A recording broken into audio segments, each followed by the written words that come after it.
juntos, verso 39 diz: houve entre eles tal desavença que se separaram um do outro, e Barnabé, levando consigo a Marcos, navegou para Chipre. Só os irmãos da minha mão direita. E houve entre eles tal desavença que se separaram um do outro, e Barnabé, levando consigo a Marcos, navegou para Chipre. Os irmãos da minha mão esquerda. E houve entre eles tal desavença que se separaram um do outro, e Barnabé, levando consigo a Marcos, navegou para Chipre. Obrigado a Deus, mais uma vez nós te agradecemos a tua palavra lida aos nossos corações. E queremos te pedir, ó Deus, em nome de Jesus Cristo, que a tua palavra encontre lugar na alma e na vida do teu povo. Assim nós oramos em nome de Jesus Cristo. Amém e amém. Amém. Poder sentar. As crianças vão para o culto infantil. Nossas tia Maria José lá à porta. Então as crianças podem caminhar. Deixa lá para a tia Zezé. Olha lá, tia Zezé. Dá um tchau para a tia Zezé e vai. Todas as crianças lindas. Todas as crianças lindas. Lá, Miri. Lá para a tia Zezé. Vai lá. Isso.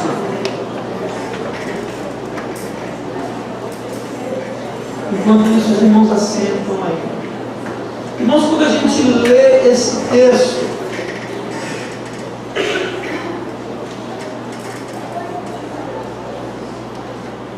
é um texto que, se nós olharmos muito bem para ele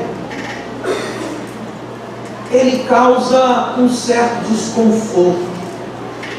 A minha expressão bíblica, eu não sei qual é a sua expressão bíblica, mas a minha expressão bíblica diz: e houve entre eles tal desavença. Eu não sei qual é a expressão que está aí na sua Bíblia, na sua versão. Na versão da irmã Marlene é contenda. Na versão NVI, que talvez seja a que você tenha em mãos, está a palavra desentendimento. E não só desentendimento, ali está desavença, já é uma outra versão. Ali está desentendimento tão sério que se separaram. Quando eu ouço essa expressão, desavença, desentendimento ou contenda, e olho para essa expressão que é colocada num dos relacionamentos dos quais jamais se esperaria isso. Nós estamos falando de um homem manso. Barnabé é tido como um homem manso. O cancioneiro cristão dedicou toda uma música para Barnabé. Era seu nome, Barnabé, natural de Chipre, também chamado José da homem manso. Homem manso. Mas houve desavença desse homem manso com alguém também de quem não se esperaria essa desavença. Houve uma desavença entre eles. Vamos ver junto como está aí na NVI. Tiveram um desentendimento tão sério que se separaram. Barnabé, levando consigo Marcos, navegou para Chipre. Continua o versículo seguinte, verso 40, que diz assim: mas Paulo, tendo escolhido a Silas, partiu encomendado pelos irmãos à graça do Senhor. A desavença é entre o maior de todos os apóstolos, o apóstolo Paulo, e entre um dos homens mais amorosos da igreja, da história da igreja primitiva, da história da igreja do primeiro século, Barnabé. E a minha pergunta é: por que isso está aí? Por que a Bíblia permite-nos ver uma expressão como essa, desavença, desentendimento, entre figuras que são inspiradoras? O apóstolo Paulo é de uma inspiração tremenda. Quando eu leio Atos, capítulo 20, verso 24, o apóstolo Paulo diz assim: em nada tenho a minha vida preciosa para mim mesmo, contanto que complete a minha carreira e o ministério que recebi do Senhor Jesus, para dar testemunho do Evangelho da graça de Deus. Desavença. Essa semana eu fui convidado, me pediram socorro para separar uma briga entre dois colegas de trabalho. E eu jamais imaginaria que um daqueles colegas de trabalho estaria envolvido. O outro até que tinha um temperamento mais sanguíneo, mas o outro não. E eu fui chamado. Na sexta-feira um pastor me ligou. Falei com o Hugo: eu vou sair daqui, vou visitar um pastor. O pastor me chamou porque estava vivendo um momento difícil e iria acabar com o seu ministério, iria acabar com a sua família, porque haveria separação. Na quinta-feira um pastor da nossa associação entrou em contato conosco, dizendo que um membro de sua família ia suicidar-se. E eu falei para ele: não, traga ela aqui na igreja, quero conversar com essa moça. A questão é: como é que pode, meus amados irmãos, esperar de gente que é salva, de gente que tem Jesus como Senhor e Salvador, tais sentimentos, tais acontecimentos, episódios de contendas? Por que é que esse texto está aí? Por que o Senhor inspirou essa palavra? Sabe por quê, irmãos? Porque nenhum de nós que está aqui dentro, nenhum de nós, por mais humildes que nós sejamos, por mais espirituais que busquemos ser, nenhum de nós está livre de viver crises pessoais, crises espirituais, crises existenciais. Nenhum de nós está livre de vivermos conflitos relacionais. Quantos creem que isso é verdade? Digam amém. Você lembra do conflito que você viveu na sua casa, no seu casamento, com seus familiares, na igreja? Eu não conheço uma igreja que não tenha problemas. Eu não conheço. Todos, aonde está o ser humano, ali haverá problemas. Dos mais nobres àqueles cuja vocação é mais sublime, como era o apóstolo Paulo.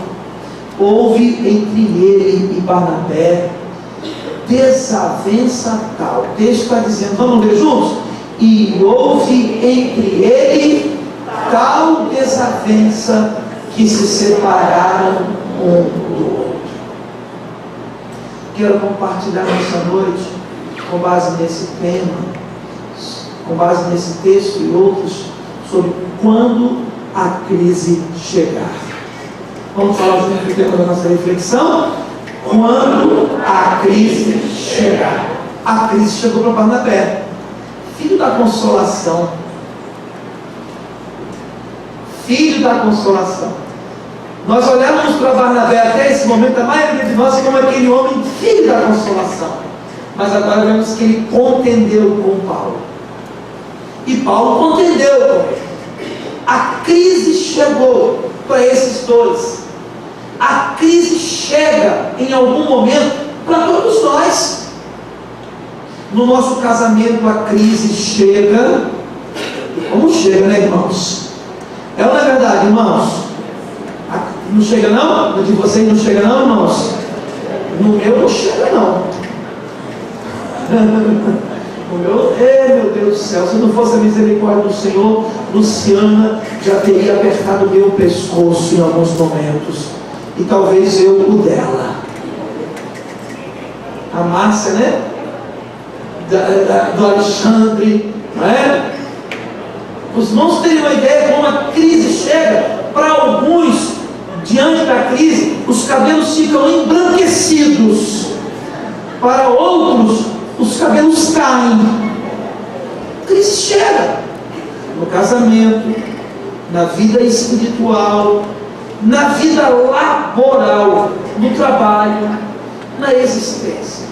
Então esse texto está aí, presta atenção, não para denunciar uma crise simplesmente, mas esse texto está aí para nos ensinar que todos nós não estamos imunes às crises, mas todos nós temos como lidar com ela, de acordo com a palavra de Deus. Amém, irmãos? Primeira maneira de nós lidarmos com a crise, quando ela chega na nossa vida, seja em que área for, seja em que momento for, seja em que ambiente for, se a crise chegar, procure em primeiro lugar não deixar que o seu coração seja contaminado. Procure trabalhar de toda maneira, procure blindar, procure trabalhar, procure enfrentar a situação de alguma maneira, de modo que o seu coração não seja contaminado. Porque uma vez que o nosso coração é contaminado, nós envenenamos a nós mesmos. Uma vez que o nosso coração é contaminado, nós aprofundamos a crise. Uma vez que o nosso coração é contaminado, nós rasgamos relacionamentos de forma definitiva. Nós devemos passar pelas crises, mas não podemos deixar que o nosso coração seja contaminado. Amém, irmãos? Olha o que diz o texto no versículo de número 37. Barnabé queria levar também a João, chamado Marcos, mas Paulo não achava justo levarem aquele que se afastara desde a Panfilha, não os acompanhando no trabalho. Vamos ler juntos, irmãos, a palavra de 38? Mas Paulo razoável, ou na outra versão, justo, que tomassem consigo aquele que desde a Panfilha se tinha apartado deles e não os tinha acompanhado. Abra sua Bíblia, meu amado irmão, na primeira carta do apóstolo, na segunda carta do apóstolo Paulo a Timóteo. Segunda carta do apóstolo Paulo a Timóteo, deixa marcado aí. Segunda carta do apóstolo Paulo a Timóteo, capítulo de número 4, na minha versão diz assim. Segunda carta do apóstolo Paulo a Timóteo 4, versículo de número 11, assim nos diz a palavra do Senhor. Vou procurar ler o 9, 10 e depois o 11. O 11 diz assim, olha: procura vir ter comigo depressa, porque Demas, tendo amado o presente século, me abandonou, e se foi para Tessalônica. Crescente foi para a Galácia, Tito para a Dalmácia. Somente Lucas está comigo. Toma contigo, vamos ler essa frase? Toma contigo Marcos, e traze-o pois me é útil para o ministério. Traze contigo Marcos, pois me é útil para o ministério. Em Filemão, a carta do apóstolo Paulo a Filemão, diz assim o versículo de número 24. Filemão, vou ler o versículo 21 ao 24, que diz: certo como estou de tua obediência, eu te escrevo, sabendo que farás mais do que estou dizendo, e ao mesmo tempo prepara-me também pousada, pois espero que por vossa oração vos serei restituído. Saúda-te, Epáfras, prisioneiro comigo em Cristo Jesus, Marcos, Aristarco, Demas, Lucas, meus cooperadores. Quem é cooperador aqui? Marcos, de acordo com 2 Timóteo 4,11, ele é convocado porque ele é útil.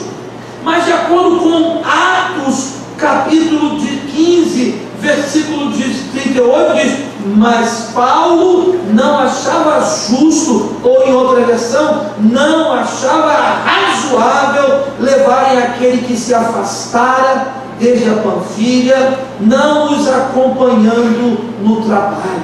Irmãos, Paulo não está rompendo com Marcos. Paulo só está dizendo: olha, não é razoável, não é justo, não é bom.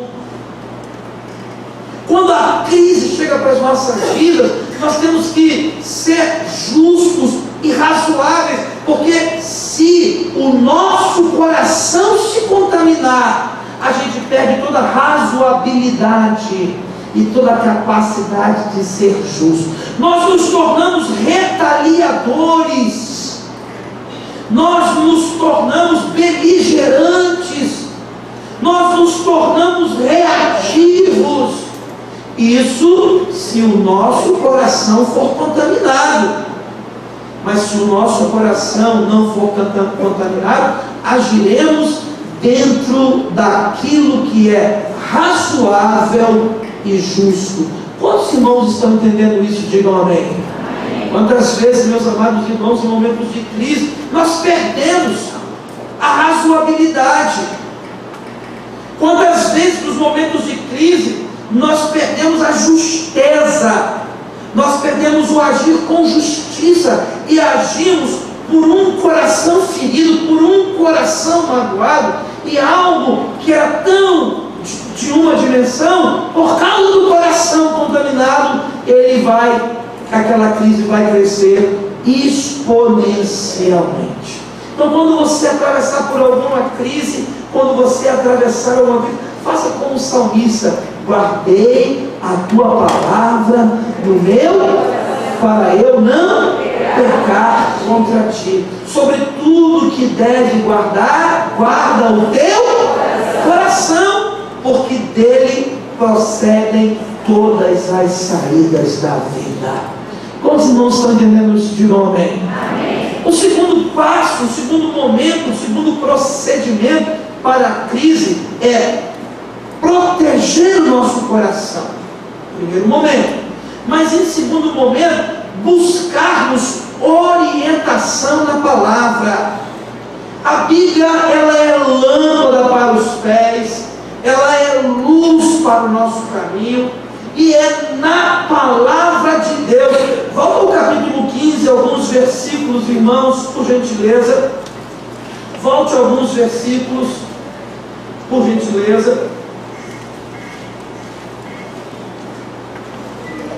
O texto bíblico diz, no capítulo 15, até o versículo 1 ao versículo 5, que a crise já estava instalada. Por causa da crise instalada, o capítulo 15, até o versículo 6 a 11, há uma reunião do concílio, dos líderes da igreja.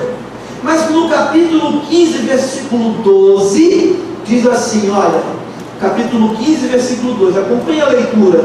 E toda a multidão silenciou, passando a ouvir a Barnabé e a Paulo, que contavam quantos sinais e prodígios Deus fizera por meio dentre eles e entre os gentios.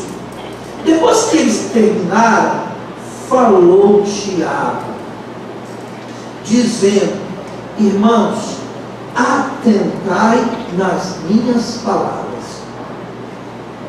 Expôs Simão como Deus primeiramente visitou os gentios, a fim de constituir dentre eles um povo para o seu nome. Conferem com isto a palavra dos profetas, como está escrito: cumpridas estas coisas, voltarei, reedificarei o tabernáculo caído de Davi, levantando das suas ruínas e restaurá-lo-ei, para que os demais homens busquem o Senhor, e também todos os gentios sobre os quais tem sido invocado o nome do Senhor. Diz o Senhor que fez estas coisas conhecidas desde o século. Vamos ler junto, irmãos, o versículo 15 desse texto, que é a palavra de Tiago. Tiago é uma das colunas da igreja. Vamos ler juntos? Versículo de número 15. Vamos lá? E com isto concordam as palavras dos profetas, como está escrito. No momento de crise, o seu coração tem que ser preservado da contaminação. Mas no momento de crise, seja qual for ela, você e eu devemos buscar orientação das Escrituras Sagradas. Os nossos atos, as nossas ações, o que nós fizermos, devem estar respaldados em consonância com a palavra de Deus. Abra sua Bíblia em Daniel capítulo 9. Daniel, lá no livro do profeta Daniel, capítulo 9, tem um texto muito interessante.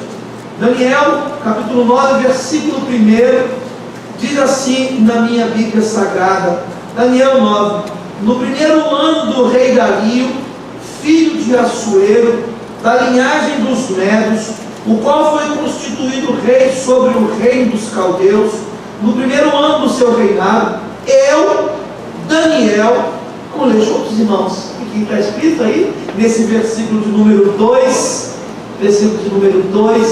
vamos juntos? No ano primeiro do seu reinado, eu, Daniel, continua, entendi pelos livros que o número dos anos de que falaram o Senhor ao profeta Jeremias, que haviam de durar as desolações de Jerusalém, era de 70 anos. Onde Daniel está? O que é que Daniel enfrentou? Todos nós conhecemos a história do jovem Daniel, dos outros 3 jovens, cujos nomes os irmãos lembram bem: Sadraque, Mesaque e Abednego. Que eles enfrentaram perseguição,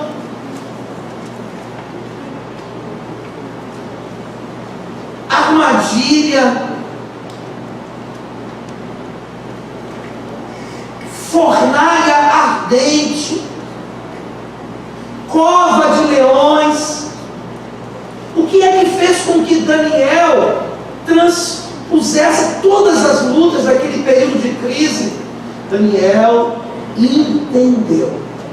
O texto bíblico diz: no ano primeiro do seu reinado, eu, Daniel, entendi pelos livros que o número dos anos de que falaram o Senhor ao profeta Jeremias. Daniel está com a sua Bíblia na mão. Meus irmãos, se nós olharmos para a crise através dos nossos óculos, nós só vamos ver a crise. Se nós olharmos para as crises através do olhar humano, só veremos problemas. Se nós olharmos para as crises através da mentalidade meramente humana, só veremos desgosto. gostos, de sabores, mas se nós tivermos com a palavra de Deus na nossa mão, se nós tivermos com a palavra de Deus no nosso coração, se nós tivermos com a palavra de Deus na nossa mente, nós iremos olhar de maneira diferente, nós iremos entender, como Daniel disse, eu entendi. A crise vai chegar se o nosso coração estiver limpo e se nós estivermos com o filtro das Escrituras Sagradas, nós vamos entender muitas coisas que nós não entendemos. Nós vamos compreender muitas coisas que nós não compreendemos.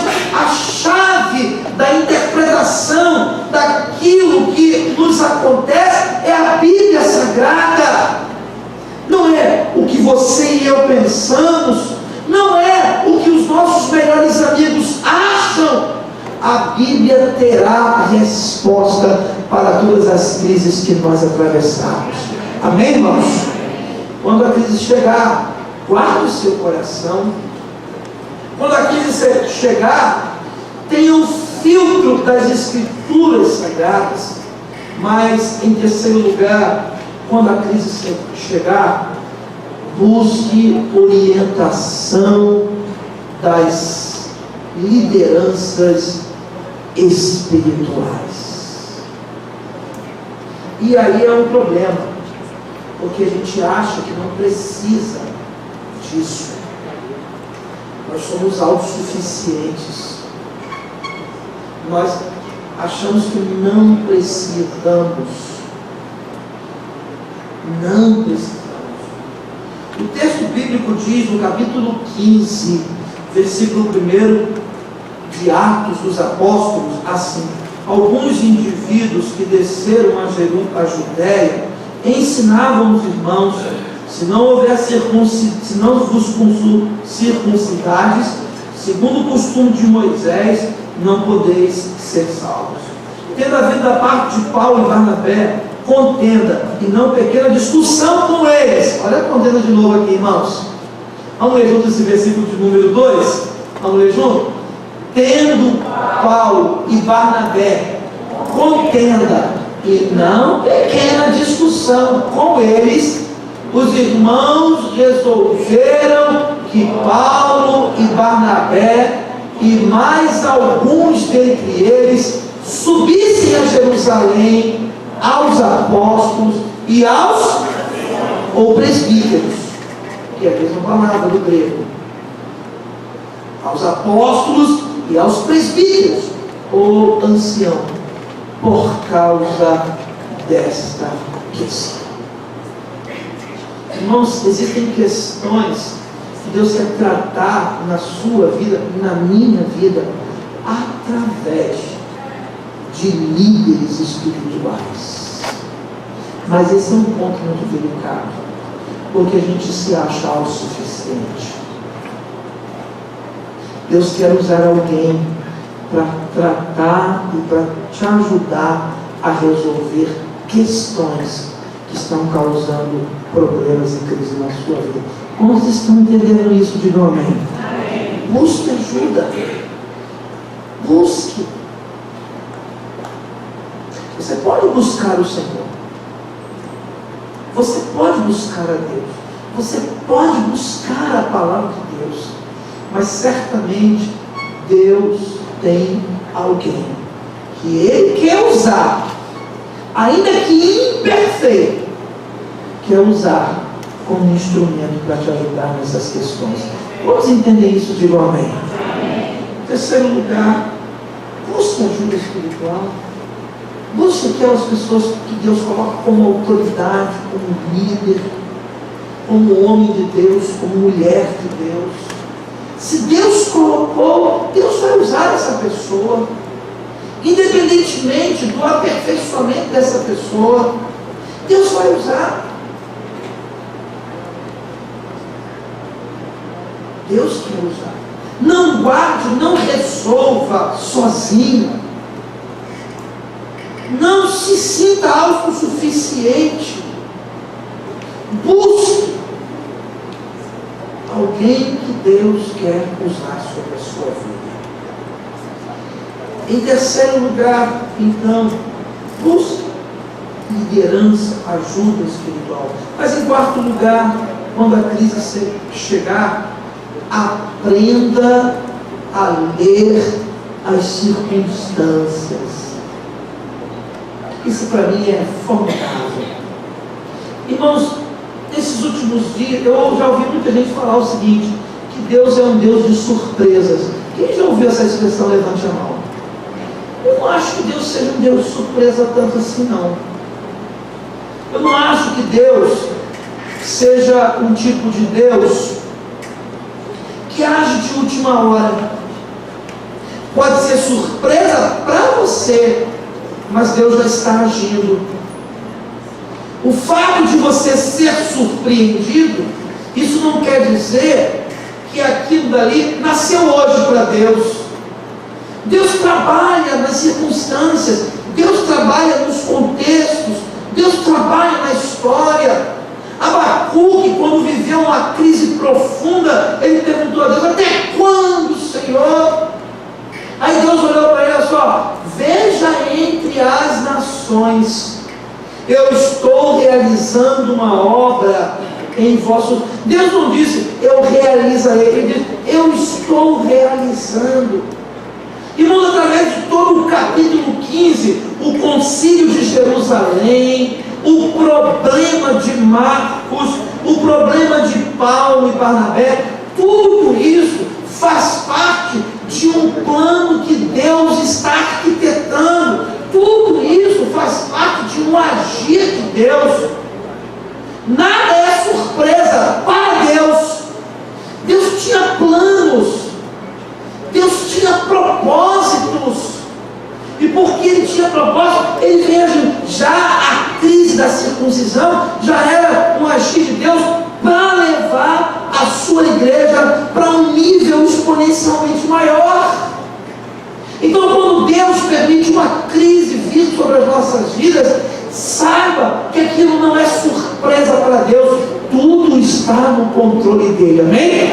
E nós apenas precisamos, com o nosso coração limpo, com o filtro da palavra de Deus, com a busca da orientação espiritual de pessoas que Deus vai usar, começar a ler as circunstâncias. Paulo leu. Paulo foi lendo as circunstâncias. Paulo não age de forma pessimista nem fatalista. Se você olhar, por exemplo, para o capítulo 15, versículo 36, o apóstolo Paulo diz assim: mas alguns dias depois, disse Paulo a Barnabé, vamos ler juntos, no 36, decorrido alguns dias, disse Paulo a Barnabé: tornemos a visitar os irmãos por todas as cidades em quem temos anunciado a palavra do Senhor, para ver como vão. Mas a gente vai para o capítulo 16, versículo 6, o texto bíblico diz: percorrendo a região frígio-gálata, tendo sido impedidos pelo Espírito Santo. Tendo sido impedido pelo Espírito Santo. Às vezes, algumas coisas se fecham para a nossa vida. Se o nosso coração estiver contaminado, a gente vai blasfemar. Se o nosso coração estiver ferido, a gente vai pisar nos tamanhos. Mas se o teu coração estiver em paz, bem feliz, contente estará. Se o teu coração estiver em paz e aquela circunstância se fechar, você vai falar assim: gente, o que Deus está fazendo? O Espírito Santo está me impedindo de ir numa direção. O Espírito Santo está me impedindo de ir num caminho. Se nós olharmos para o versículo 8 desse mesmo capítulo 16, e tendo contornado Mísia, desceram a Troade. À noite sobreveio a Paulo uma visão na qual um varão macedônio estava em pé e lhe rogava, dizendo: passa a Macedônia e ajuda-nos. Assim que teve a visão, imediatamente procuramos partir para aquele destino, concluindo que Deus nos havia chamado para lhes anunciar o Evangelho. Irmãos, se Paulo estivesse dando um murro em ponta de faca, lá atrás, na primeira crise com a igreja de Jerusalém, na segunda crise com Marcos e Barnabé, na terceira crise, quando o Espírito Santo o impede de pregar a palavra, Paulo vem lendo todos esses acontecimentos, mas quando chega ao ápice, que ele tem a visão do varão da Macedônia, ele diz: Deus está apontando em outra direção. Nós precisamos aprender a ler as circunstâncias, porque Deus fala através de pessoas espiritualmente levantadas por Ele para nos falar. Deus fala através da sua palavra, mas Deus também fala através das circunstâncias. Eu não sei se você está passando por algum momento de crise, mas Deus quer continuar falando pela palavra, através de pessoas e através das circunstâncias. Mas não deixe o seu coração contaminar, porque se o seu coração contaminar, você não vai ler as circunstâncias, você não vai ouvir o Espírito, você não vai ouvir a voz de Deus. Quantos estão entendendo isso nessa noite?